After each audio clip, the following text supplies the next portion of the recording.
प्रधानमंत्री नेतन्याहू ने दो टूक कह दिया है कि अगर ईरान के परमाणु अड्डों और मिसाइलों बंकरों को तबाह नहीं किया गया तो ईरान पर इजराइल बिना अमेरिका की मदद के ही हमला कर देगा।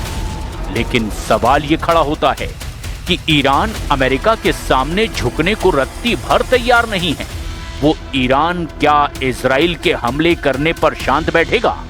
जानकारों का दावा है कि ईरान ने ओमान की राजधानी मस्कट में अमेरिका के साथ वार्ता करके इजराइल को पूरी तरह से फंसा दिया है। ईरान जानता है कि इस वक्त उसका बहुत बुरा वक्त चल रहा है और ऐसे हालात में अगर अमेरिका और ईरान की डील हो जाती है तो ईरान को लंबे और बड़े युद्ध की तैयारी का वक्त मिल जाएगा।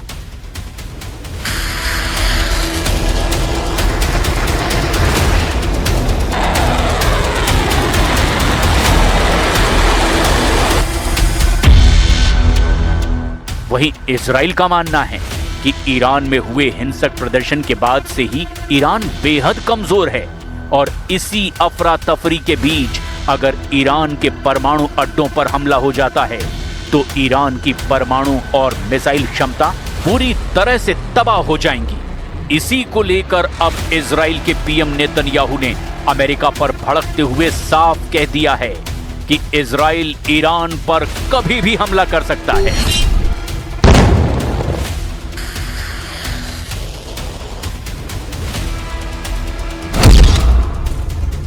ट्रंप की डील से घबराए नेतन्याहू, ईरान पर हमले को तैयार इजराइल।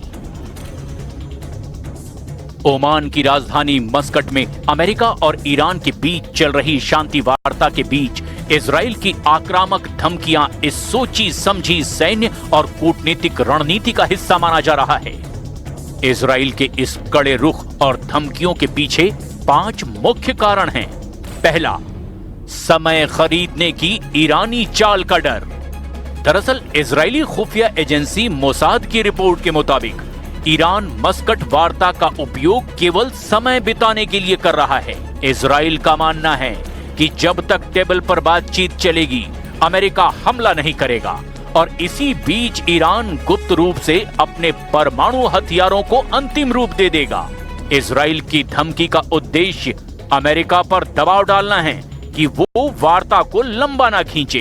दूसरी वजह, मस्कट वार्ता का सीमित एजेंडा।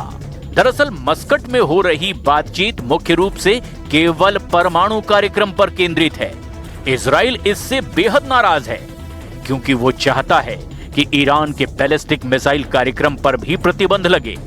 इजराइल चाहता है कि ईरान के द्वारा समर्थित प्रॉक्सी समूहों जैसे हिजबुल्ला, हूथी को भी मिलने वाली मदद पूरी तरह से बंद हो जाए। नेतन्याहू का तर्क है कि अधूरी डील इजराइल की सुरक्षा के लिए परमाणु बम से ज्यादा खतरनाक है। तीसरी वजह, 2013 की सीक्रेट डील की यादें। दरअसल मस्कट वही जगह है जहां 2013 में ओबामा प्रशासन ने इजराइल को अंधेरे में रखकर ईरान के साथ गुप्त बातचीत शुरू की थी। इजराइल को डर है कि ट्रंप प्रशासन भी उसे बिना बताए कोई ऐसी डील कर सकता है जो इजराइल के अस्तित्व के लिए खतरा बन जाए। अकेले हमला करने की धमकी देकर इजराइल अमेरिका को ये संदेश दे रहा है कि वो किसी भी समझौते का हिस्सा तभी बनेगा जब उसकी शर्तें मानी जाएंगी। चौथी वजह, बैटलफील्ड पर दबाव बनाए रखना।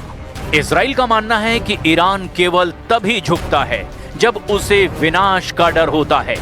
जब अमेरिका बातचीत कर रहा है तब इजराइल की धमकियां ईरान पर एक मनोवैज्ञानिक दबाव बनाए रखती हैं। नेतन्याहू का बयान एक बैड कॉप की भूमिका निभाने जैसा है ताकि ईरान को लगे कि अगर अमेरिका से समझौता नहीं हुआ तो इजराइल हमला कर देगा। 5वीं बड़ी वजह, ईरान की बढ़ती मिसाइल क्षमता।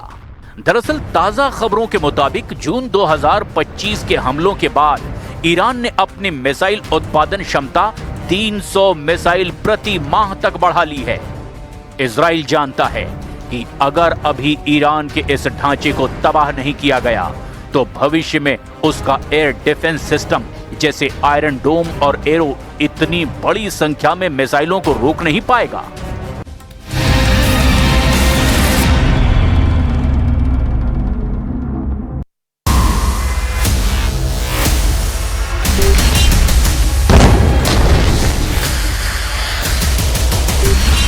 तनाव ईरान में है, तनाव इजराइल में है, टेंशन व्हाइट हाउस में भी बहुत ज्यादा है। दुनिया देख रही है कि पश्चिम एशिया में युद्ध रोकने की कोशिश के बीच बहुत बड़े युद्ध की तैयारी हो रही है।